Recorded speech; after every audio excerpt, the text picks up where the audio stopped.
18வது ஸ்லோகம். வித்யா வினய சம்பன்னே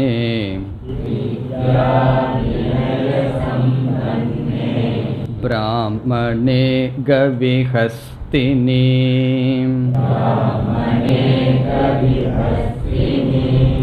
சுனி சைவ ஸ்வபாகே ச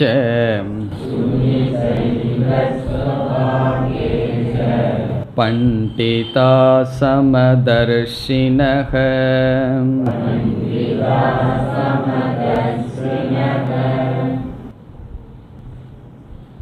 பதினேழாவது ஸ்லோகத்தில் பகவான் ஞானத்தை அடைந்ததற்கு பிறகு மனதில் ஏற்படுகின்ற அல்லது ஏற்பட வேண்டிய பரிபாகத்தை கூறினார். முதலில் தத் புத்தயக என்று சொன்னார். புத்தியானது ஆத்ம தத்துவத்தை கிரகிக்கின்ற விஷயத்தில் பயன்படுத்தப்பட வேண்டும். புத்தியை முழுவதும் ஆத்ம விஷயத்தை புரிந்து கொள்ள பயன்படுத்தப்பட வேண்டும் என்று கூறினார். அதற்கடுத்ததாக ததாத்மானக என்ற சொல்லில் புத்தியை மட்டும் ஆத்ம விஷயத்தில் பயன்படுத்துவது போதாது, அனாத்மாவிலிருந்து மனதை எடுக்க வேண்டும் என்றால் ஆத்ம விஷயத்தில் மனதையும் வைக்க வேண்டும் என்பது அடுத்த சாதனை.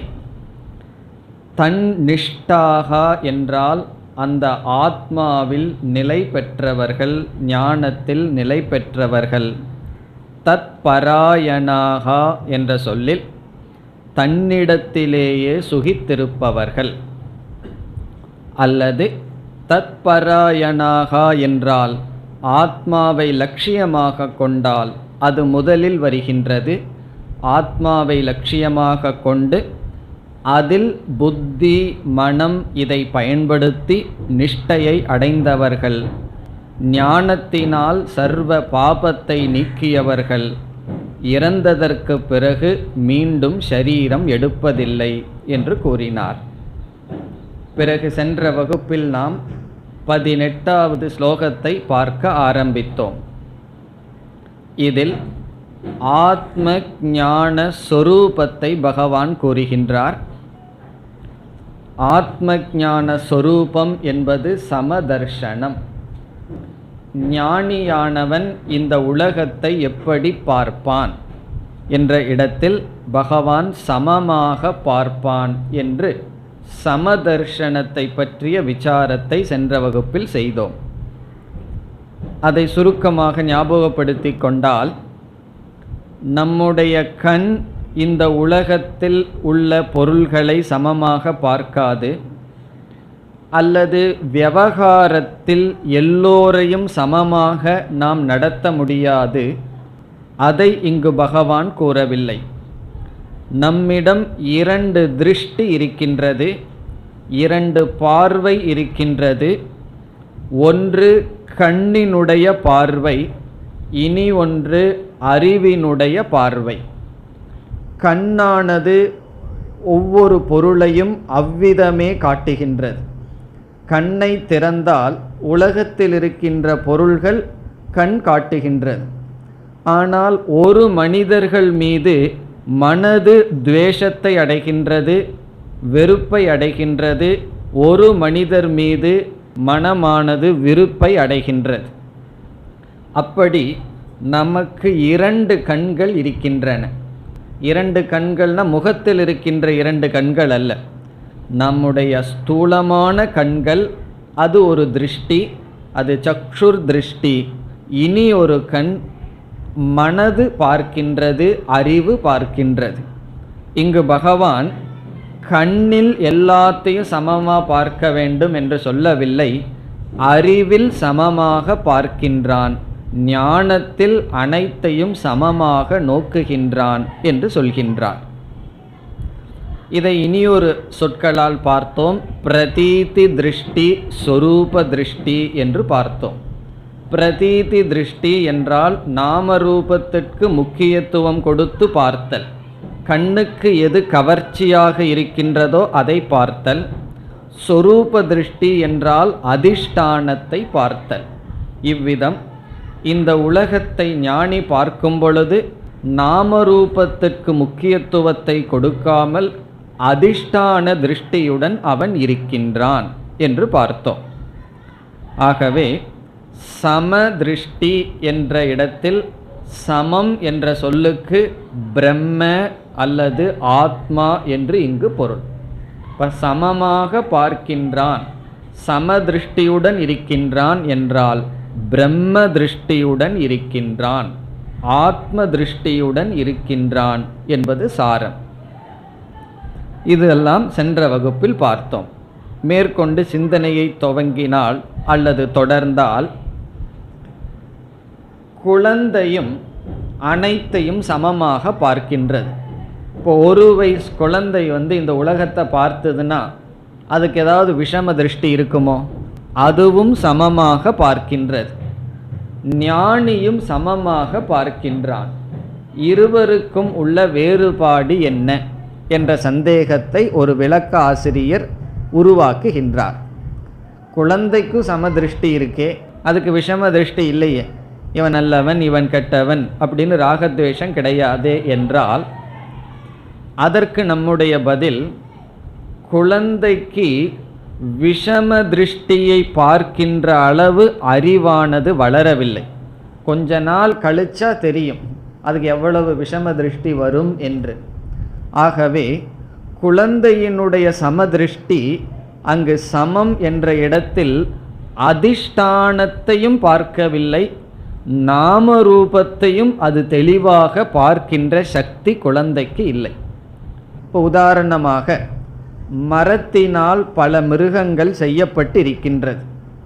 பச்சை குழந்தைய போய் அதை காமிச்சோம்னு சொன்னால் அதுக்கு சமதிருஷ்டி இருக்கும். இது சிங்கம், புலி, இது யானைன்னு பார்க்க அதற்கு தெரியாது. ஆனால் அதற்கு தெரியவில்லை என்ற காரணத்தினால் அனைத்தையும் ஒன்றாக மரம் என்ற அதிஷ்டான திருஷ்டியுடன் பார்க்கின்றதா என்ற கேள்வி எடுத்தால் அதுவும் அது பார்க்கவில்லை. ஆனால் பெரியவர்கள் அனைத்து நாமரூபத்திற்குள் அனைத்தும் ஒரு மரத்தினால் ஆனது என்ற அதிஷ்டான திருஷ்டியை அவர்கள் உடையவர்களாக இருக்கிறார்கள். இப்போ குழந்தையினுடைய திருஷ்டி சமதிருஷ்டின்னு சொல்ல முடியாது, அது அதிருஷ்டி, அது ஒன்றையும் பார்க்கவில்லை. இப்போ இருள் ஆகிவிட்டது, இருளினால் நமக்கு முன்னிருக்கின்ற பதார்த்தங்கள் தெரியவில்லைன்னு சொன்னால் அதை சமதிருஷ்டின்னு சொல்ல முடியுமா? எல்லாம் இருளாக எனக்கு சமமாக தெரிகின்றது என்று சொல்ல முடியாது. காரணம், வெளிச்சம் ஒளி என்று ஒன்று வந்தால் பிறகு பேதமானது வெளிப்படும். ஆனால் ஞானியினுடைய சமதிருஷ்டி என்பது அதிஷ்டான ஞானத்திலிருந்து வந்த சமதிருஷ்டி.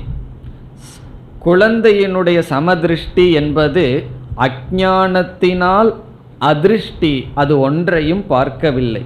பிறகு அதே குழந்தை கொஞ்சம் வளர்ந்தவுடன் அதில் பேதத்தை அது பார்க்கும். பிறகு இன்னும் கொஞ்சம் வளர்ந்தவுடன் அது எப்படி பார்க்கும்? அனைத்தும் மரத்தினால் செய்யப்பட்டது என்ற ஒரு திருஷ்டி அங்கு இருக்கும். ஆகவே ஞானியினுடைய சமதிருஷ்டி என்று சொல்லும் பொழுது அது அதிஷ்டான ஞானத்தினுடைய விளைவு. இந்த அகில பிரபஞ்சத்திற்கும் பிரம்ம அதிஷ்டானம், அந்த பிரம்மத்தை அனைவரிடத்திலும் அவன் பார்க்கின்றான். அந்த பிரம்மத்தின் மீது ஏற்றி வைக்கப்பட்டுள்ள நாம ரூபத்தில் இருக்கின்ற பேதத்தை மித்யா என்று நீக்குகின்றான். இப்போ இந்த கருத்துடன் நாம் ஸ்லோகத்திற்குள் செல்லலாம். ஸ்லோகத்தில் பகவான் விதவிதமான விஷமமான பதார்த்தத்தை எடுத்துக்கொண்டு, வேறுபட்ட குணங்களையுடைய பதார்த்தத்தை எடுத்துக்கொண்டு, இவைகளுக்குள் ஏகமான பிரம்மத்தை ஞானி பார்க்கின்றான் என்று சொல்கின்றார். இங்கு எவைகளெல்லாம் எடுத்துக்கொள்வது என்றால், எவைகளெல்லாம் பகவான் மனதில் அப்பொழுது தோன்றியதோ அதை எடுத்துக்கொள்கின்றார். பிரபஞ்சத்திலிருந்து பின்ன பின்ன குணத்தையுடைய வேறுபட்ட குணத்தையுடைய பதார்த்தத்தை சிலதை சொல்லி இதற்குள் ஏகமான சமமான பிரம்மத்தை ஞானி பார்க்கிறார்கள். அதுதான் இதனுடைய சாரம். ஸ்லோகத்திற்குள் சென்றால், வித்யா வினய சம்பன்னே பிராமணே. பிராமணே என்றால் பிராமணர்களிடத்தில், பிராமண க்ஷத்ரிய வைஷ்ய சூத்ரன் என்று சொல்லப்படுகின்ற 4 வர்ணங்களில் பிராமணன் என்பவனிடத்தில், பிராமணனிடத்தில், இந்த பிராமணனுக்கு பகவான் கொடுக்கின்ற அடைமொழி. எப்படிப்பட்ட பிராமணன்? எதனுடன் கூடியவனாக இந்த பிராமணன் இருக்கின்றான்? வித்யா. வித்யா என்றால் அறிவு. வேதார்த்த ஞானம் வித்யா. வேதத்தை பற்றிய அறிவு அவனுக்கு இருக்கின்றது. வித்யான்னா எதோ ஞானமல்ல, முழு வேதத்தினுடைய அறிவு அவனுக்கு இருக்கின்றது. வேதத்தினுடைய அறிவு நமக்கு இருந்ததுன்னா எப்படிப்பட்ட அறிவு நமக்கு இருக்கும் என்றால், வாழ்க்கையில் எது லட்சியம், எதை நாட வேண்டும், அதை எப்படி நாட வேண்டும் என்ற முழு வாழ்க்கையினுடைய சாத்திய சாதன ஞானம் நமக்கு இருக்கும். வேதம் ஒன்றுதான் நம்முடைய வாழ்க்கையின் லட்சியத்தை சொல்கின்றது. ஹிஸ்ட்ரியோ மேத்ஸோ ஃபிசிக்ஸோ எந்த ஒரு சாஸ்திரமும் நம்முடைய வாழ்க்கையின் லட்சியத்தை சொல்லவில்லை. அது ஒரு பொருளை பற்றி அறிவை கொடுக்கின்றது. சாஸ்திரம் வேதம் என்பதுதான் நம்முடைய வாழ்க்கையின் லட்சியத்தை சொல்கின்றது. லட்சியத்தை மட்டும் சொல்லிட்டு விடலை, அதற்கான சாதனையையும் கூறுகின்றது. அந்த ஞானத்தை உடையவன் வித்யா. இனி பல இடங்களில் என்ன பார்க்கிறோம்? எந்த இடத்துலையெல்லாம் வித்யா இருக்கின்றதோ அந்த இடத்துலையெல்லாம் கர்வமும் சேர்ந்து இருப்பதை பார்க்கின்றோம். அறிவு வித்யா கர்வம் நம்ம சாதாரணமாக பார்க்கின்றோம். யாரிடத்துலைனா நம்மிடத்துலையும் பார்க்கலாம், மற்றவர்களிடத்துலையும் பார்க்கலாம். நமக்கு ஏதாவது ஒன்று தெரிஞ்சிடுதுன்னா தலைகால் தெரியாமல் கொஞ்ச நேரம் ஆடுவோம் அல்லவா? எது வரைக்கும்னா நம்மை விட கொஞ்சம் அதிகமாக தெரியறன பார்க்கிற வரைக்கும். அப்படி இந்த வித்யைக்கு இயற்கையாகவே ஒரு தோஷம் இருக்கு. என்னன்னா, அந்த வித்யையுடன் கர்வமும் அகங்காரமும் வளர்ந்து விடும். அதனால இந்த பிராமணன் எப்படிப்பட்டவன்னா, அவனுக்கு வித்யா இருக்கின்றது, அத்துடன் வினயம். வினயம் என்றால் பணிவு. வித்யா வினய சம்பன்னக. சம்பன்னகன பொருந்தியவன். வித்யையுடனும் வினயத்துடனும் கூடிய பிராமணன். இவனிடத்திலும் இப்படி பல பதார்த்தங்களை சொல்லி இவைகள் எல்லா இடத்திலும் சமதிருஷ்டியை ஞானி உடையவன் சொல்றார். இப்போ வித்யா எங்க இருக்கின்றதோ அந்த வித்யாவினுடைய சைடு எஃபெக்ட் என்ன தெரியுமோ? கர்வம்.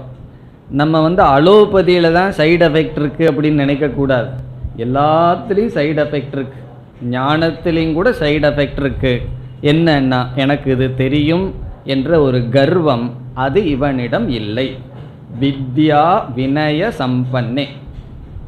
அதனால தான் ஒன்று சொல்வார்கள், பணத்தை குறித்து ஒருவனுக்கு கர்வம் வரலாம், பதவியை குறித்து ஒருத்தனுக்கு கர்வம் வரலாம்.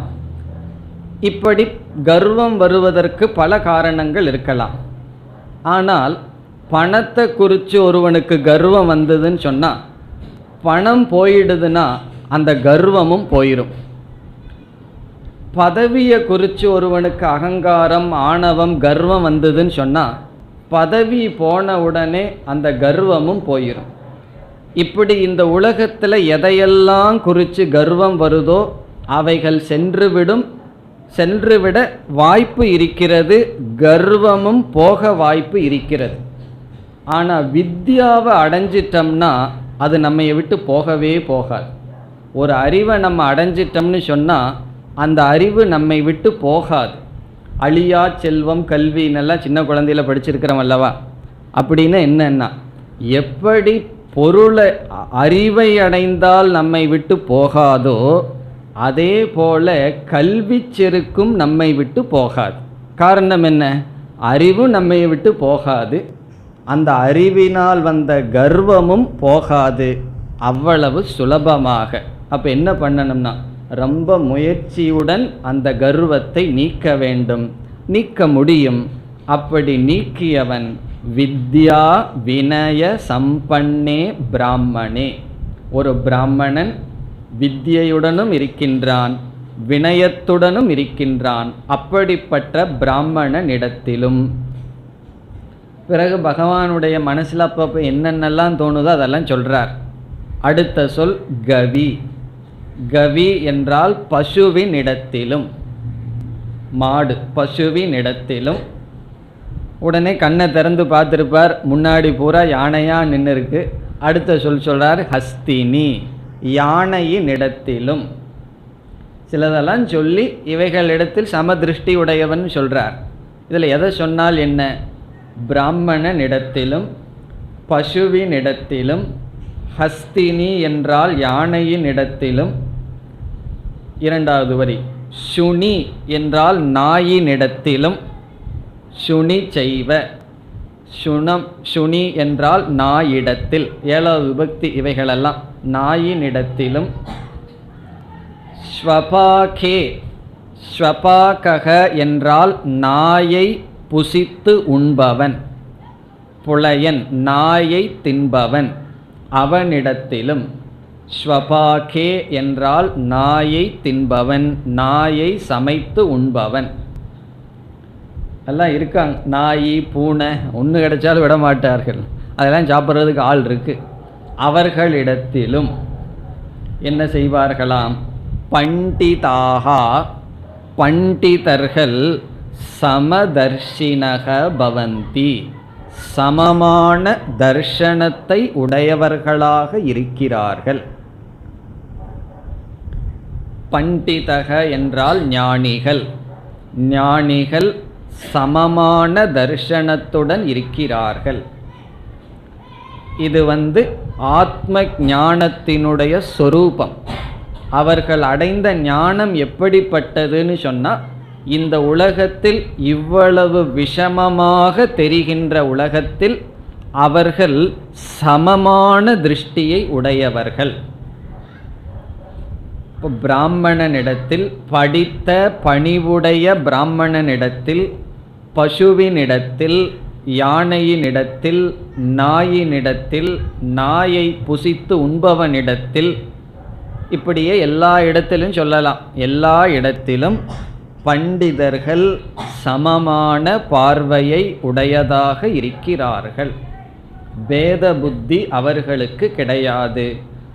உயர்வு தாழ்வு என்பதிலிருந்து கடந்து இருக்கிறார்கள். இப்போ இதை நம்ம எப்படி புரிந்து கொள்ள வேண்டும்?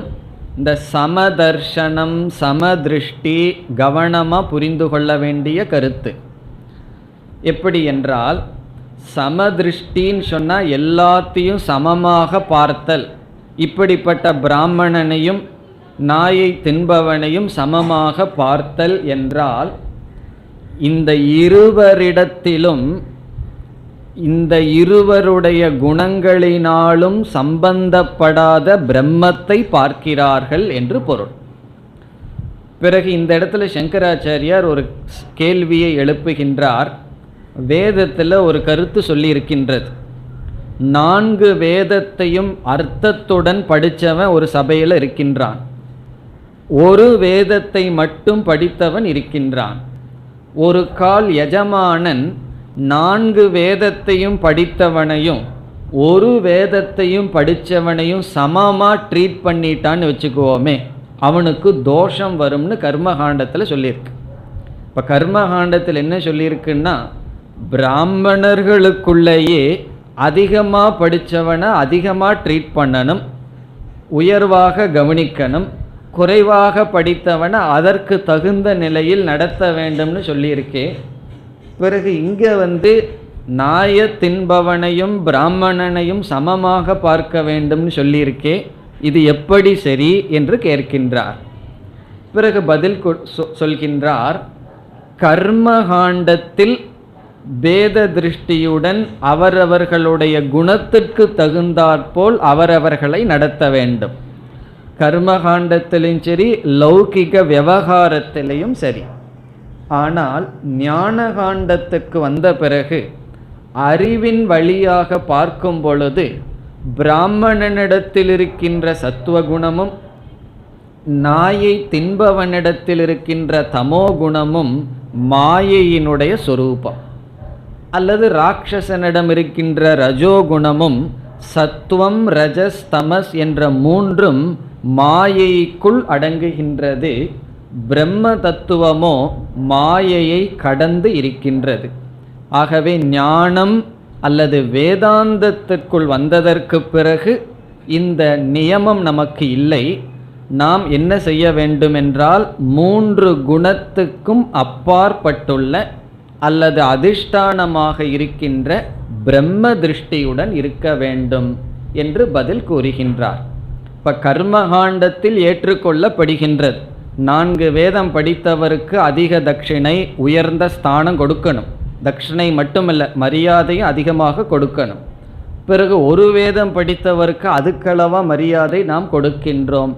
எல்லா விவகாரத்திலையும் யாரை எங்கு வைக்கின்றோமோ, எப்படி நடத்துகின்றோமோ அப்படி நடத்துகின்றோம். ஆனால் நம்முடைய உள் மனதில் ஒரு திருஷ்டியை வைத்துள்ளோம். அனைத்தும் ஒரு பிரம்மஸ்வரூபம், விதவிதமான நாமரூபங்களுடன் இருக்கின்றது என்று. இந்த சமதர்ஷனம்ங்கிறது நம்ம கண்ணுக்கு தெரிகிறதல்ல, மிக மிக சூக்ஷ்மமானது. ஒரு போலீஸ் ஆஃபீஸர் சமதர்ஷனத்தோடு அவருடைய ஜாப் செய்யலாம், அல்லது ஒரு சந்நியாசி சமதர்ஷனத்தோடு அவருடைய வாழ்க்கை வாழலாம். நம்முடைய செயலை வச்சு இவர் சமதர்ஷனத்தோடு இருக்காரா இல்லையான்னு சொல்ல முடியாது.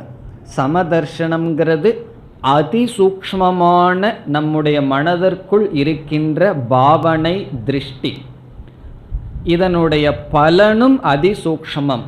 என்றால் என்ன? மனதிற்குள் துவேஷம், காமம், குரோதம், பயம் இவைகள் தோன்றாது. இப்போ சமதர்ஷனம்ங்கிறது சமமாக காட்டிக்கணும், நான் எல்லாத்தையும் சமமாக பார்க்குறேன்னு காட்டிக்கொள்வதோ, வாயில் சொல்வதோ அல்லது செயலில் காட்டுவதோ அல்ல. நம்முடைய அறிவில் அனைத்தையும் சமமாக பாவித்தல். அப்படி பாவிக்கும் பொழுது இந்த உலகத்தில் நம்ம எதை பார்க்கிறோம்னா பிரம்மத்தை தான் பார்க்கின்றோம். அந்த பிரம்மத்தின் மீது விதவிதமான நாம ரூபங்கள். அதனால தான் ஒரு கதையிலும் நாம் படித்திருக்கின்றோம். சங்கராச்சாரியார் குளிச்சுட்டு போகும்போது ஒரு சண்டால வந்தான். இவர் ஏதோ ஒரு விபரீத பாவனையில் என்ன சொல்லிட்டார்? கச்ச கச்ச அப்படின்னு சொல்லிட்டார். கொஞ்சம் தூரம் போ தூரம் போன்னு சொல்லிட்டார். அது அவரு சொன்னாரோ கூட இருக்கிறவங்க சொல்ல வச்சார்களோ. பிறகு அவன் ஒரு கேள்வியை கேட்டான். அவனுடைய கேள்வி மிக மிக அருமையான கேள்வி, அந்த சண்டாளனுடைய கேள்வி. அவன் சொன்னான், நீங்கள் இந்த அன்னமயத்தை பார்த்து போன்னு சொல்கிறீர்களா, அனாத்மாவை பார்த்து போன்னு சொல்கிறீர்களா, அல்லது ஆத்மாவை பார்த்து போன்னு சொல்கிறீர்களா?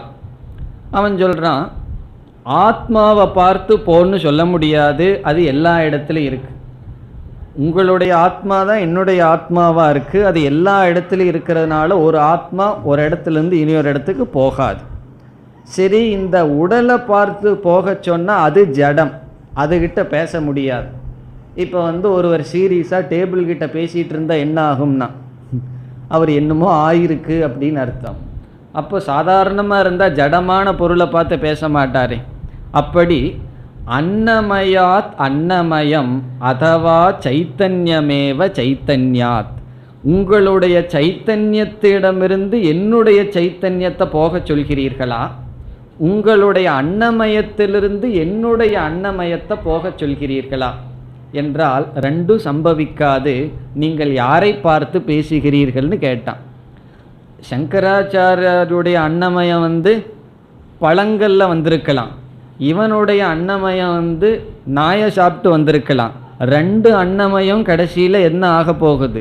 பூமியில் போய் ஒன்றாக போகின்றது. அப்போ உங்களுடைய அன்னமயத்துக்கும் என்னுடைய அன்னமயத்துக்கும் ஒரு வேறுபாடும் கிடையாது. பூமியில தோன்றியது பஞ்சபூதத்தில் தோன்றியது, பஞ்சபூதத்தில் அழிகின்றது. உங்களுடைய ஆத்மாவும் என்னுடைய ஆத்மாவும் ஒன்றுதான். பிறகு யாரை பார்த்து விலகச் சொல்கிறீர்கள் கேட்டார். அதுக்கு சங்கரர் என்ன சொன்னார்? சாண்டாலக அஸ்து த்விஜக அஸ்து குருரித்யேஷா மணீஷா மம. நீ சண்டாளனோ அல்லது பிராமணனோ, இந்த அறிவை உடையவன் என்னுடைய குரு அப்படின்னு ஒரு 5 பாடல் எழுதியதெல்லாம் நாம் கேள்விப்பட்டிருக்கின்றோம். அப்படி இந்த இடத்துல திருஷ்டி என்றால் ஆத்ம திருஷ்டி, அதிஷ்டான திருஷ்டி. அதனுடைய அடிப்படையில் இந்த அகில பிரபஞ்சத்தில் சமமான பிரம்மத்தை ஞானிகள் பார்க்கிறார்கள்.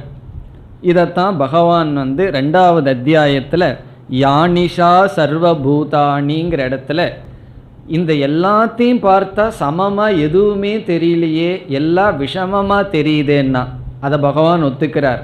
அஞ்ஞானிக்கு விஷமமாக தெரிகின்றது, இந்த இருமைங்கிறது பகலாக இருக்கின்றது. ஆனால் ஞானிக்கோ இந்த இருமை இருளாக தெரிகின்றது.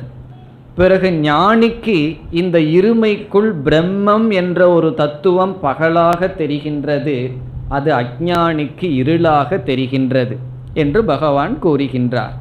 இவ்விதம் இந்த ஸ்லோகத்தில் பகவான் என்ன சொல்கிறார் என்றால், விதவிதமான நாமரூபங்களுடைய இந்த பிரபஞ்சத்தில் நாமரூபங்களுக்கு அதிஷ்டானமாக இருக்கின்ற பிரம்ம தர்சனம் ஞானிக்கு இருக்கின்றது, அது ஞான பலன் என்று சொல்கின்றார். இனி நாம் அடுத்த ஸ்லோகத்திற்கு செல்லலாம். 19வது ஸ்லோகம்.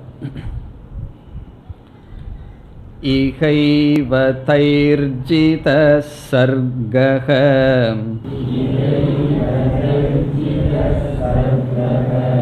ஏஷாம் சாம் ஏ ஸ்திதம் மனஹ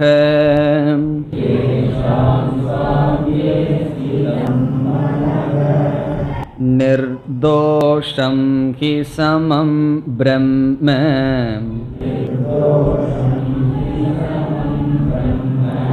தஸ்மாத் பிரம்மணி தே ஸ்திதாஹ.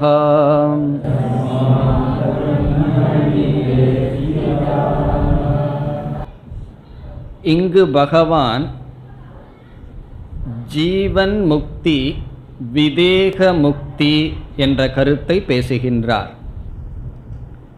ஞான பலமான முக்தியை பற்றி பேசுகின்றார், அல்லது சமதர்ஷனத்தை உடையவன் என்ன பலனை அடைகின்றான் என்று பேசுகின்றார்.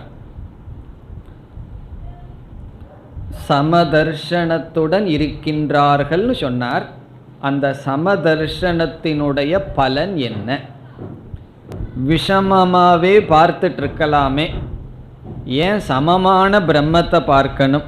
ஒரே பிரம்மத்தை பார்த்தா மனதுக்கு ஒரு விதமான குதூகலமும் இல்லையே, வேறு வேறாக பார்க்கலாமே அப்படின்னு தோன்றலாம் அல்லவா? ஒரே சாதத்தையும் மோரையும் சாப்பிட்டு இருந்தால் என்ன ஆகும்னா விதவிதமாக சாப்பிட்றோம் அல்லவா? அப்படி விதவிதமான நாம ரூபத்தில் ஏன் திருஷ்டியை வச்சுக்க கூடாது? அதையெல்லாம் தியாகம் பண்ணிட்டு சமமான பிரம்மத்தில் இருக்கிறதுனால என்ன பலன்? அதை பகவான் சொல்கிறார். சமமான திருஷ்டி உடையவன் உயிரோடு இருக்கும் பொழுதே அனைத்து விதமான சம்சாரம் அல்லது கர்ம பந்தத்திலிருந்து விடுதலை அடைகின்றான். அவன் விதேக முக்தியை அடைகின்றான் என்று முதல் வரியில் சொல்கின்றார். இப்போ முதல் வரி முக்தியினுடைய லட்சணம் என்ன சொல்கின்றார்? ஸ்லோகத்திற்குள் சென்றால், இக ஏவ, இகைவ. இக என்றால் இங்கேயே, ஏவ இங்கேயே, இப்பொழுதே. இங்கே இப்பொழுதே என்றால் என்ன? இந்த ஷரீரத்துடன் இந்த உலகத்தில் இருக்கும் பொழுதே. இகன அஸ்மின் தேகே அஸ்மின் ஜென்மணி, இந்த தேகத்துடன் இருக்கும் பொழுதே, இந்த ஷரீரத்துடன் இருக்கும் பொழுதே. இந்த உடலோடு இருக்கும் பொழுதே இகைவ தைஹி, தைஹி என்றால் அவர்களால், அவர்களால் என்றால் சமதர்ஷனத்தை உடையவர்களால், சமதர்ஷிபிகி, தைஹி என்றால் அவர்களால். இப்போ எவர்களை பற்றி பகவான் பேசினார்? சமதர்ஷனத்தை உடையவர்களை பற்றி பேசினார். ஆகவே சமதர்ஷனத்தை உடையவர்களால் இங்கேயே இப்பொழுதே ஜிதக சர்க்கக, ஜிதக என்றால் வெல்லப்பட்டது, ஜிதக வசீகிருதக வெல்லப்பட்டது. என்ன? சர்க்கக, சர்க்கக என்றால் ஜென்ம, ஜென்மமானது வெல்லப்பட்டது அல்லது பரிகிருதக பரிகாரம் செய்யப்பட்டது. உயிரோடு இருக்கும் பொழுதே இப்ப ஜிதக என்றால் வசீகிருதக அல்லது பரிகிருதக. எல்லாத்துக்கும் பரிகாரம் தேடிட்டு இருக்கிறோம் அல்லவா? அதே போல ஜென்மத்துக்கு எப்படி பரிகாரம் தேடுறதுன்னா சமதர்ஷனத்தினால பரிகாரம் தேடுவது. பரிகாரம் தேடுறதுல எல்லாமே எக்ஸ்பெக்ட், ஏதாவது ஒரு தலைவலின்னா உடனே பரிகாரம் தேட ஆரம்பித்து விடுவார்கள். அப்படி என்ன சொன்னாலும் நமக்கு பரிகாரம் பண்ணணும் பரிகாரம் பண்ணணும்னு ஒரு புத்தி இருக்கும். ஜென்மத்துக்கு பரிகாரம் பண்ணணும்னா என்ன செய்யணும்னா சமதர்ஷனத்தை அடைதல். பிறகு மீண்டும் பகவான் சொல்கின்றார், எவர்களால் இந்த ஜென்மமானது பரிகிருதம். அடுத்த சொல் ஏஷாம், ஏஷாம் என்றால் எவர்களுடைய. ஏஷாம்ங்கிறதுக்கு அப்புறம் முதல் வரியில் இருக்கிற கடைசி சொல்ல எடுத்துக்கணும்.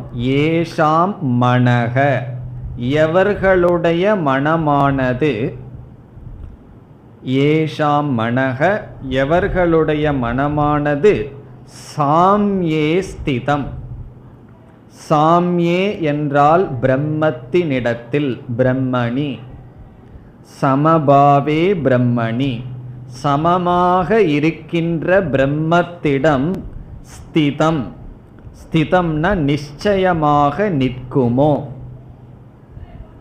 எவர்களுடைய மனம் சமமான பிரம்மத்தில் நிற்குமோ அவர்களால் ஜென்மமானது பரிகிருதம் பரிகாரம் செய்யப்பட்டு விட்டது. இங்கேயும் பகவான் ஒரு கருத்தை வச்சு சொல்றார். உதாரணமாக களிமண்ணிலிருந்து விதவிதமான பானைகளை பார்க்கிறோம்.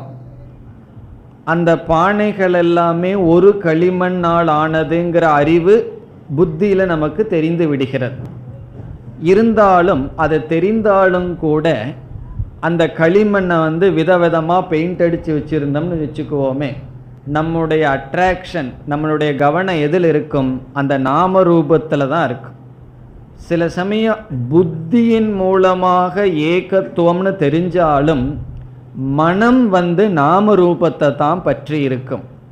அப்போ அறிவின் மூலமாக ஒன்றுங்கிற ஞானத்தை அடைந்தாலும் கூட நம்முடைய மனதை நாம ரூபத்திலிருந்து எடுக்க முடியாமல் இருக்கும். இங்கு பகவான் சொல்றார், அவர்களுடைய மனதையும் பிரம்மத்தில் வைத்தவர்கள். அறிவை மட்டும் பிரம்மத்தில் வைத்தவர்கள் அல்ல, அறிவால் மட்டும் ஏகம் என்று புரிந்து கொண்டவர்கள் அல்ல. ஏஷாம் மனக, அவர்களுடைய அந்தக்கரணமும் மனமும் சமமான பிரம்மத்தில் ஸ்திதம்னு சொல்றார். ஸ்திதம்னு சொன்னா நிச்சலீபூதம், நிச்சயமாக இருக்கின்றது. நிச்சலீபூதம்னு சொன்னா ஸ்திரமாக இருக்கின்றது. நம்ம தியானத்தில் எதில் மனசை நிறுத்துறோமோ அதில் மனசு நிற்கின்றதான்னா, எதில் நிறுத்தணும்னு புத்தி சொல்லுதோ அதை தவிர மீதி இடத்துல தான் மனசு நிற்குது. சரி, அனாத்மாவிலையாவது போய் மனசு நிற்கும்னா அங்கேயும் நிற்க மாட்டேங்குது. அதனால தான் மனசை நம்ம கோச்சிக்க கூடாது. நம்முடைய மனதிடம் மனசு நான் சொல்கிற பிரம்மத்தினிடம் இல்லைன்னு நிற்க மாட்டேங்குதுன்னு சொன்னால் அதே மனசு அனாத்மாவிலையும் நிற்காது. அதனால் ஒரு பெரிய சௌரியம் இருக்குது. அது அனாத்மாவில் நின்றுடுதுன்னா கஷ்டம். பிரம்மத்திடமும் நிற்பதில்லை, எந்த அனாத்மாவிடமும் நிற்பதில்லை. பிறகு அதனுடைய சொரூபம் என்னன்னா ஓடிக்கொண்டே இருப்பது தான் அதனுடைய சொரூபம். அப்படி இருக்கின்ற மனதை வசீகரணம் செய்து பிரம்மத்திடம் வைத்தவர்கள், ஒன்று என்ற திருஷ்டியில் மனதை வைத்தவர்கள் என்று பகவான் சொல்றார். அதனால் மனது ஓடிட்டே இருக்குன்னு சொன்னால் அதில் ஒரு நன்மை இருக்குது. ஓடிட்டே இருக்கிறதுனால தானே அனாத்மாவிலேயே நிற்க மாட்டேங்குது. அது ரொம்ப பிடிச்சிக்கிற மாதிரி இருந்ததுன்னா அனாத்மாவிலேயே இருந்து போயிடும். இப்போ ஓடிக்கொண்டு சஞ்சலமாக இருக்கின்ற மனதை பயிற்சியினால் அமைதிப்படுத்தி அறிவு சொன்ன இடத்தில் வைத்திருத்தல். அறிவு என்ன சொல்லியிருக்கு? எல்லா இடத்துலையும் பிரம்மந்தான் இருக்குன்னு சொல்லுது. அந்த பிரம்மத்திடம் மனதை யார் வைத்திருக்கிறார்களோ அவர்கள் உயிரோடு இருக்கும் பொழுதே ஜென்மத்தை நீக்கியவர்கள். ஜென்மத்தை நீக்கியவர்கள்னா என்ன அர்த்தம்? ஜென்மத்திற்கு காரணமான சஞ்சித கர்மத்தை நீக்கியவர்கள். இப்போ கர்மத்தை நீக்கியவர்கள் அர்த்தம். கர்மந்தான் சர்க்கம், பிறப்புக்கு காரணம்.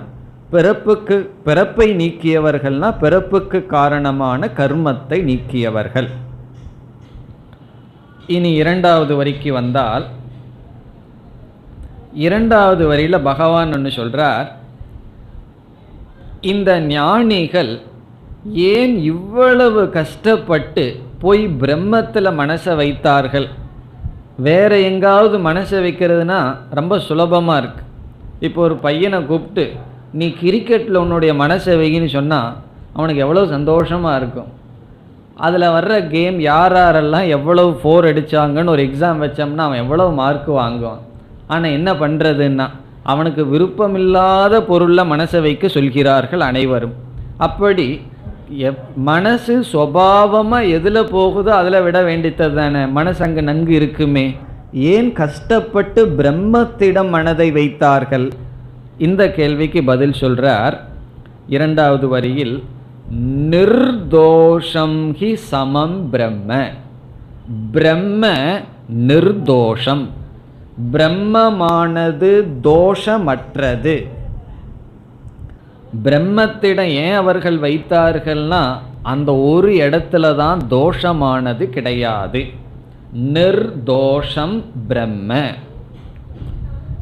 அதிலிருந்து என்ன முடிவுக்கு வரணும்? அதனால் அங்கே தான் நம்ம மனசை வைக்க வேண்டும். நிர்தோஷங்கிறதுக்கு ஒரு விளக்காசிரியர் சொல்றார், நிர்துக்கம் என்று சொல்கின்றார். தோஷமற்றதுன்னு சொன்ன என்ன? எது தோஷம், எது துக்கத்தை கொடுக்குதோ அது தோஷம். இப்போ நிர்தோஷம் என்றால் நிர்துக்கம் பிரம்ம. நிர்துக்கம் என்றால் துக்கமற்றது பிரம்ம. இப்போ ஆனந்த ரூபம் அர்த்தம். பிரம்மன் ஆனந்த ரூபமாக இருக்கின்ற காரணத்தினால் அவர்கள் பிரம்மத்திடம் மனதை வைத்தார்கள்.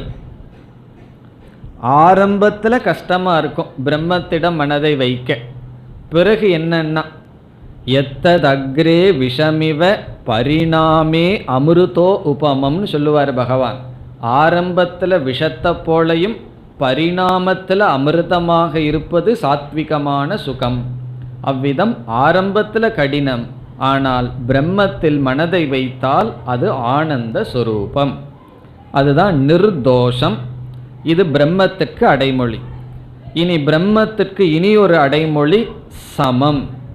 சமம் பிரம்ம.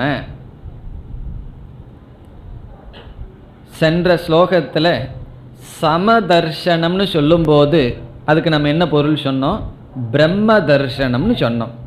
பிறகு ஒருவர் கேள்வி கேட்கலாம், எந்த டிக்ஷனரியில் சமம் என்றால் பிரம்மன் இருக்குன்னா பகவான் இங்கே பதில் சொல்றார், சமம் பிரம்ம. பிரம்மத்தினுடைய லட்சணமே சமமாக இருத்தல். அப்போ சமம் பிரம்மன் சொன்னதிலிருந்து சமதர்ஷனம் என்றால் பிரம்ம தர்ஷனம். சமமாக இருப்பது என்றால் பிரம்மன் என்றும் மாறாமல் இருப்பது அழியாமல் இருப்பது, எப்பொழுதும் அப்படியே இருப்பது. ஆனால் அனாத்மாவில் அப்படி இல்லை.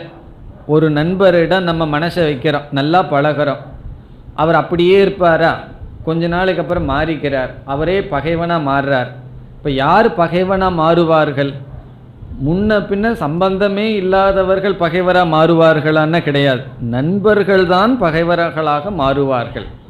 பிறகு உறவினர்கள் தான் விரோதியாக மாறுவார்கள். சம்பந்தமே நம்ம வைக்கலின்னு சொன்னால் நமக்கு விரோதியும் கிடையாது, பகைவனும் கிடையாது.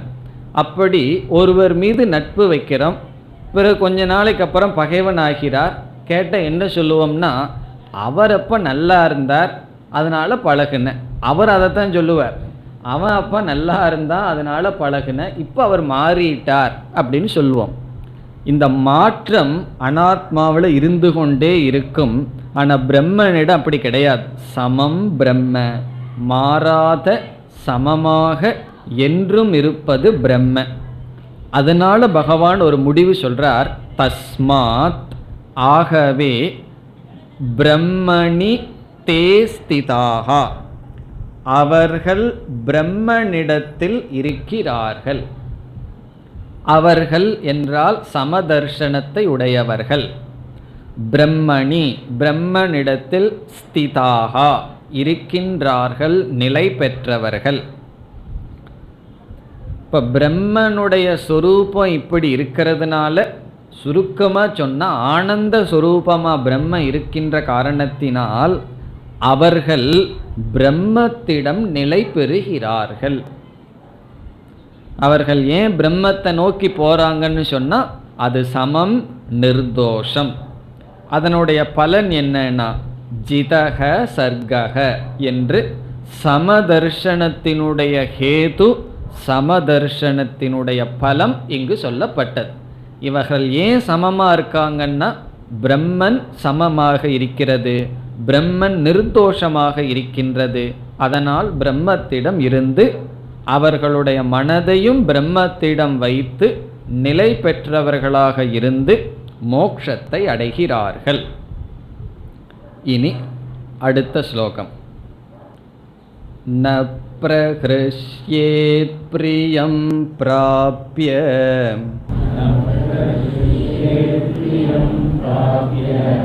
நோத்விஜேத் ப்ராப்ய சாப்ரியம்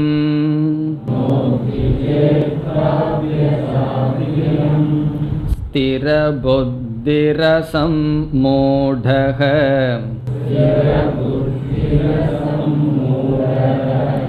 பிரம்மவித் பிரம்மணி ஸ்திதக.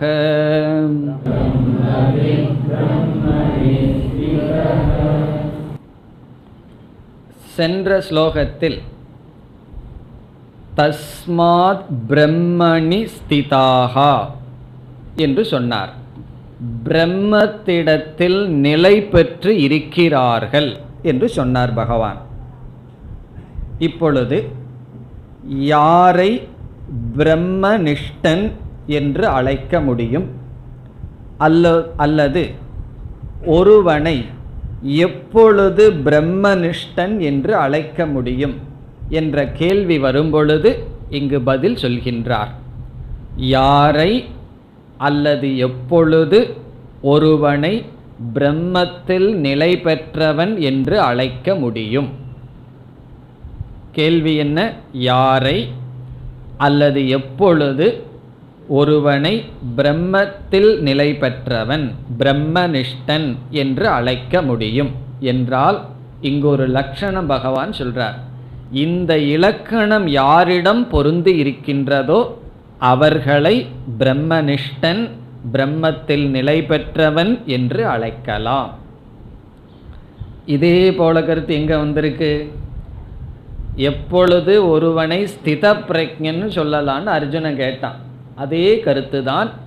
யார் பிரம்மத்தில் நிலை பெற்றவர்கள் என்றால் இங்கு ஒரு லட்சணம் சொல்ல போறார். பார்த்துக்கணும், இந்த லட்சணம் நமக்கு இருக்கா, இந்த லட்சணத்திலிருந்து நம்ம விலட்சணமாக இருக்கிறோமா அப்படின்னு பார்த்து, இந்த லட்சணம் என்னைக்கு இருக்கோ அப்பொழுது நம்ம என்ன சொல்லலாம்? பிரம்மத்தில் நாம் நிலை பெற்றவர்கள். பல விதத்தில் இதுக்கு பதில் சொல்லலாம். சுருக்கமாக இதை புரிந்து கொள்ள வேண்டும் என்றால், எப்பொழுது ஒருவனுடைய மனநிலையானது எந்த வெளி சூழ்நிலையினாலும் பாதிக்கப்படவில்லையோ, மாற்றத்தை அடையவில்லையோ, அப்பொழுது அவன் பிரம்மனிஷ்டன். அதுதான் இந்த ஸ்லோகத்தினுடைய சுருக்கம்.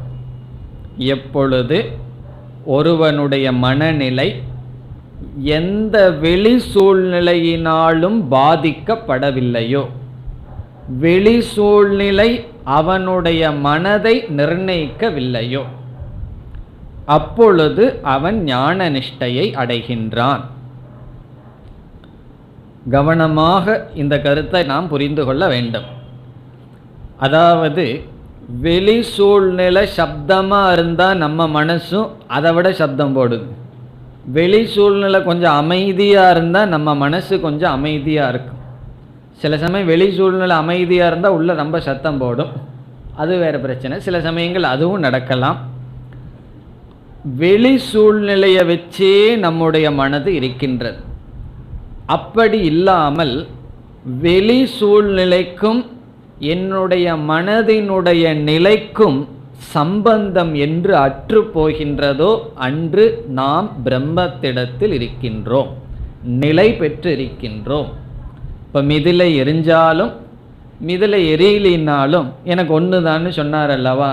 அப்போ என்ன ஆகுதுன்னா, வெளி சூழ்நிலைகளில் வாழ்ந்து வருகின்றோம், வெளி மக்களோடு விவகாரம் செய்கின்றோம், பொருள்களை கையாளுகின்றோம். ஆனால் அது பிராரப்த வசத்தில் கையாளுறோம். ஆனால் என்னுடைய மன நிறைவுக்கும் வெளி சூழ்நிலைக்கும் என்று சம்பந்தம் அற்று போகிறதோ அப்பொழுது அவனை பிரம்மத்தில் ஸ்திதக நிலை பெற்றவன் என்று சொல்லலாம். அதைத்தான் பகவான் இங்கு சொல்கின்றார். ஸ்லோகத்திற்குள் சென்றால், ந பிரஹ்ருஷ்யேத் பிரியம் பிராப்ய. பிரியம் பிராப்ய என்றால் பிரியமான வஸ்துவை அடையும் பொழுது, பொதுவாக ஒருவருக்கு சுகத்தை கொடுக்கும், பிரியம்னு சொன்னால் சுகத்தை கொடுக்கும், கம்ஃபர்ட் இன்பத்தை கொடுக்கும், மகிழ்ச்சியை பொதுவாக கொடுக்கும் ஒரு வஸ்துவை, சூழ்நிலையை, பொருளை பிராப்ய ஒருவனுக்கு வந்து அமையும் பொழுது ந பிரஹ்ருஷ்யேத் அவன் அதிக மகிழ்ச்சி கொள்வதில்லை. ந பிரஹ்ருஷ்யேத் என்றால் மகிழ்வதில்லை. சரியான தமிழ் வார்த்தை சொல்லணும்னா அவன் குளிர்ந்து போவதில்லை. ந பிரஹ்ருஷ்யேத்னா சில பேர் சில வார்த்தையை சொல்லிட்டு அப்படியே குளிர்ந்து போவார்கள் அல்லவா. நீ எல்லாம் ரொம்ப நல்லா இருக்க அப்படின்னு சொல்லிட்டு என்ன ஆகிறதுனா அப்படியே மனசு குளிர்ந்து போயிரும் அல்லவா. அப்படி அவர்கள் குளிர்ந்து போவதில்லை.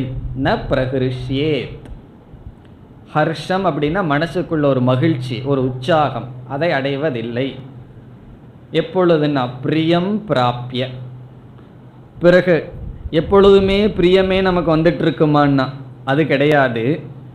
ந உத்விஜேத் பிராப்யச்ச அப்பிரியம். அப்பிரியம்னா நமக்கு விரும்பாத சூழ்நிலை. அப்பிரியம் நமக்கு பிரியமில்லாத ஒன்றை பிராப்ய அதை அடையும் பொழுது ந உத்விஜேத். ந உத்விஜேத் என்றால் துவேஷத்தை, வெறுப்பை, மன கொந்தளிப்பை அடைவதில்லையோ. நமக்கு பிரியமானதை அடையும் பொழுது எலேஷன், ரொம்ப சந்தோஷம், துள்ளி குதிக்கிறது. பிரியமில்லாததை அடையும் பொழுது துவண்டு விடுதல், அதுவும் செய்யாமல் இருத்தல். இந்த பிரியம்ங்கிறதுக்கு விளக்கம் சொல்றார். நம்ம எதெல்லாம் நம்மைய அடைகின்றதோ அது பிராரப்த வசத்தினால். ஆகவே பிரியம் பிராப்ய என்றால் பிரியமும் சரி அப்பிரியமும் சரி ரெண்டுமே பிராரப்தத்தினால தான் வருது. இப்போ பிராரப்த வசத்தினால், நம்முடைய பிராரப்த கர்மத்தினுடைய பலத்தினால் பிரியமானதை அடையும் பொழுது, எவைகளெல்லாம் பிரியம் அப்பிரியம்னு சொன்னால் சில பொருள்கள், வஸ்து அல்லது சிலருடைய வச்சனம், பிரியமான வச்சனம் நமக்கு வரலாம், நம்ம மனதை குளிர வைக்கின்ற வச்சனங்கள், நம்மை குறித்தோ நமக்கு விருப்பமானவர்களை குறித்தோ ஒரு வச்சனம்னா அவங்களுடைய ஸ்டேட்மெண்ட் நம்மையை பற்றி வரலாம். அல்லது பிரியமில்லாத வச்சனம் வரலாம். நம்ம என்ன நம்மையை பற்றி சொல்லுவாங்கன்னு நினச்சிட்டு போனோமோ அதுக்கு விபரீதமாக சொல்லுவார்கள். இப்போ பிரியமில்லாத வச்சனம் நமக்கு காதுக்கு விலகலாம், பிரியமில்லாத வஸ்து நமக்கு வரலாம். அல்லது கர்ம, நமக்கு பிரியமான செயலில் ஈடுபட வேண்டிய சூழ்நிலை வரலாம், நமக்கு பிரியமில்லாத சூழ்நிலையில் ஈடுபட வேண்டிய சூழ்நிலை வரலாம். இப்போ பிரியங்கிறதுக்கு விளக்கம் சொல்கிறார். வஸ்து, வச்சனம், கர்ம.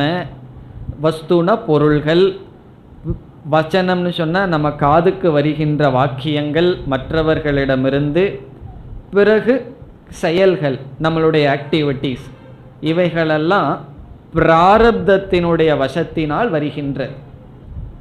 அது பிராரப்தத்தில் வருதோ புருஷார்த்தத்தில் வருதோ எப்படியோ நமக்கு வருகின்றது. இந்த ஞானிக்கு என்னன்னு சொன்னால், அப்படி வருவதனால் அவனுக்கு அதிக உற்சாகமோ அல்லது விருப்பமில்லாத ஒரு சூழ்நிலை அமைவதனால் அதில் துவண்டு போவதோ கிடையாது. இது எப்போ நடக்குன்னு சொன்னால், என்னுடைய மன நிறைவுக்கு நான் ஒரு நிபந்தனை எப்போ விதிக்கலையோ அப்பொழுது தான் நடக்கும். இப்போ மோட்சம்னு என்ன சொல்லலாம்? என்னுடைய மன நிறைவுக்கு எந்த விதமான கண்டிஷன், நிபந்தனையும் கிடையாது. இப்போ என்னன்னா, நான் கொஞ்சம் சந்தோஷமாக இருக்கணும்னா எவ்வளோ ஒரு நிபந்தனை வச்சுருக்கிறோம். பக்கத்து வீட்டுக்காரன் பேசக்கூடாதுங்கிறதுலேருந்து, அவனுக்கு கார் வாங்கக்கூடாது, நமக்கு வாங்காட்டி பரவாயில்ல, நம்மகிட்ட இருக்கிறது அவனுக்கு இருக்கக்கூடாதுங்கிறதுலேருந்து நிபந்தனை. ஏன்னா அது இருந்தால் பொறாமை வந்துடுது. அப்படி அல்லது வீட்டில் இருக்கிற அண்ணன் தம்பிகளுக்குள்ள அவன் அதிகமாக வச்சுக்கூடாது, இவன் அதிகமாக வச்சுக்கக்கூடாதுங்கிறதுலேருந்து ஒரு நிபந்தனை இருக்கின்றது. இப்போ நம்முடைய மனம் நிறைவாக இருக்கணும்னு சொன்னால் எவ்வளவோ நிபந்தனைகள்.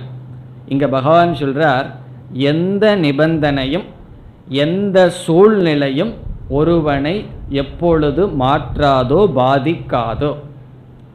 இது ஆப்போசிட் டைரெக்ஷனில் போகிறார். ஞானம் வந்தால் இவன் எல்லாம் இப்படி அப்செட் ஆக மாட்டான்னு சொல்லலாம். இப்போ ஞானத்தினுடைய பலன் அப்படி சொல்லலாம். ஞானம் வந்தால் பிரியம் வந்தாலும் அப்பிரியம் வந்தாலும் சமமாக இருப்பான்னு சொல்லலாம். அல்லது பிரியம் வந்தாலும் அப்பிரியம் வந்தாலும் சமமாக எப்பொழுது இருக்கின்றானோ அப்பொழுது அவனுக்கு ஞான நிஷ்டை என்று இரண்டு கோணத்தில் பேசலாம். இங்கே பகவான் தலைகீழாக போகிறார். யார் ஞான நிஷ்டன்னு கேள்வி வந்தால், இந்த சூழ்நிலைகளில் யாருடைய மனம் அசையாமல் இருக்கின்றதோ அவர்கள் ஞான நிஷ்டர்கள். இப்போ முதல் வரியில் பிரியத்தை அடையும் பொழுது அதிக மகிழ்ச்சியோ, பிரியமில்லாததை அடையும் பொழுது அவர்களுக்கு துக்கமோ இல்லை. இதை படிக்கும்போது இனியொரு சந்தேகமும் வரலாம். அப்படின்னா அவனுக்கு பிரியம் அப்பிரியம் ரெண்டுமே இருக்காதே, அப்புறம் எப்படி பிரியமான வஸ்து பிரியம் இல்லாத வஸ்துன்னு சொல்ல முடியும் பகவானால்? அவனுக்கே எது வந்தாலும் ஒன்றுன்னு சொன்னால் அவன் கண்டிப்பாக இது பிரியமான வஸ்துன்னு பார்க்க மாட்டான், பிரியம் இல்லாத வஸ்துன்னு பார்க்க மாட்டானேன்னு சொன்னால், மற்றவர்களுடைய பார்வையில் பிரியமான வஸ்து, மற்றவர்களுடைய பார்வையில் அப்பிரியமான வஸ்து. இப்போ ஒருவர் ஒருவரை புகழ்ந்து சொன்னால் மற்றவர்களுடைய பார்வையில் பிரியம், இகழ்ந்து ஒரு வார்த்தையை சொன்னால் மற்றவர்களுடைய பார்வையில் அப்பிரியம். ஞானி தன்னுடைய திருஷ்டியில் புகழும் இகழும் ஒன்று தான்.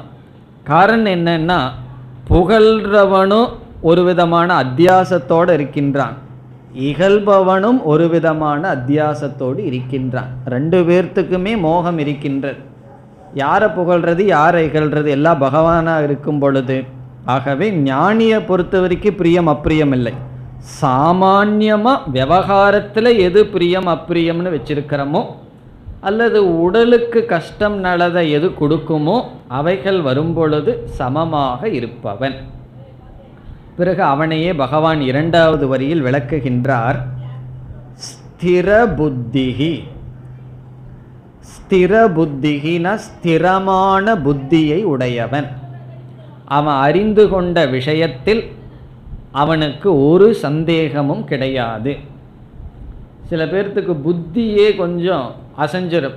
கொஞ்ச நாள் வேதாந்தம் படிச்சுட்டு இருப்போம், பிறகு யாராவது இதனால் என்ன பிரயோஜனம்னா அந்த புத்தியிலேயே கொஞ்சம் ஒரு ஷேக் வந்துடும். இப்போ வேறு ஏதாவது சாதனை பண்ணணுமோ, இது ஒன்றும் சரிப்பட்டு வரலையோன்னு அந்த புத்தியிலேயே ஒரு ஆட்டங்கன்றுன்னு சொல்லுவோமே, அப்படி இல்லாமல் அவன் ஸ்திரமான புத்தியை உடையவன். அவன் எந்த பர்சூட் எடுத்துக்கொண்டானோ அதில் அவன் ஸ்திரமாக இருப்பவன். இங்கு குறிப்பாக புத்தின்னு சொன்னால் அவன் அடைந்துள்ள ஞானம், அதில் ஸ்திரமாக இருப்பவன். வேற யாரு எதை சொன்னாலும் இவனுடைய அறிவை அசைக்க முடியாது, அந்த அளவுக்கு திருடமாக இருப்பவன். பிறகு அசம்மூடக. அசம்மூடக என்றால் அவனுடைய மனமானது மோகத்தினுள் இல்லை, மோகத்தை கடந்தவன். மூடத்தனம்ங்கிறது மனசுக்கு வரும், மனசு தான் ஏதாவது மூடத்தனமாக பண்ணிட்டு இருக்கும். அசம்மூடக என்றால் விபரீத தர்ஷனத்திலிருந்து விடுபட்டவன். ஸ்திர புத்திஹீன ஸ்டெடி இன்டலெக்ட், ஸ்டெடியான புத்தியை உடையவன் அசம்மூடக. இவன் யாருன்னு சொன்னா பிரம்மவிது, இப்படிப்பட்ட பிரம்மத்தை அறிந்தவன். இப்போ பிரம்மவிது, பிரம்மவித்துன்னு சொன்னா பிரம்மத்தை அறிந்தவன். பிரம்மத்தை அறிந்தவன், மோகத்திலிருந்து விடுதலை அடைந்தவன்.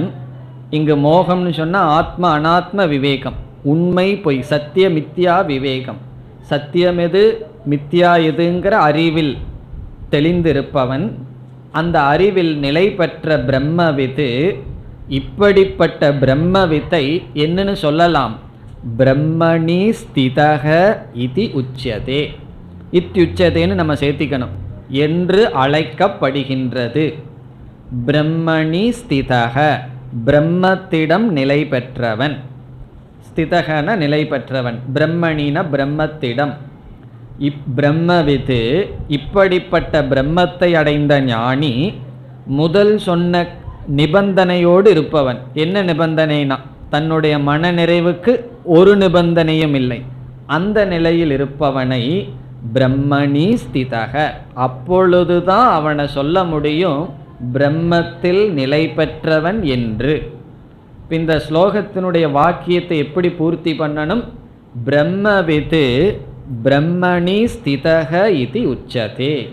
இப்படி இருக்கின்ற பிரம்மவிது, இப்படி எதை அடைந்தாலும் தன்னுடைய மனதில் எந்த விதமான மாற்றத்தையும் துக்கத்தையோ சுகத்தையோ அடையாத பிரம்மவிதை என்னன்னு சொல்லலாம்? பிரம்மத்தில் நிலை பெற்றவன் என்று அழைக்கப்படுகின்றான். இது ஏற்கனவே படித்த கருத்து தான். பகவான் வேறொரு இடத்துல ஆத்மன்யேவாத்மனா துஷ்டகன்னு சொன்னார். துக்கேஷு அனுத்விக்னமனாகா சுகேஷு விகதஸ்பிருகன்னு சொன்னார். அதே கருத்தை தான் இங்கும் பகவான் கூறுகின்றார். இனி வருகின்ற ஸ்லோகங்களில் பகவான் வைராகியத்தினுடைய மகிமையை பேசுகின்றார். 5வது அத்தியாயங்களில் பல ஸ்லோகங்கள், முக்கியமான ஸ்லோகங்கள். அதிலேயும் இனி வருகின்ற 3 ஸ்லோகங்களில் வைராகியத்தினுடைய பெருமையை பேசுகின்றார். அடுத்த வகுப்பில் ஆரம்பிக்கலாம். ஓம் பூர்ணமத பூர்ணமிதம் பூர்ணாத் பூர்ணமுதச்யதே பூர்ணஸ்ய பூர்ணமாதாய பூர்ணமேவாவசிஷ்யதே. ஓம் சாந்தி சாந்தி சாந்தி.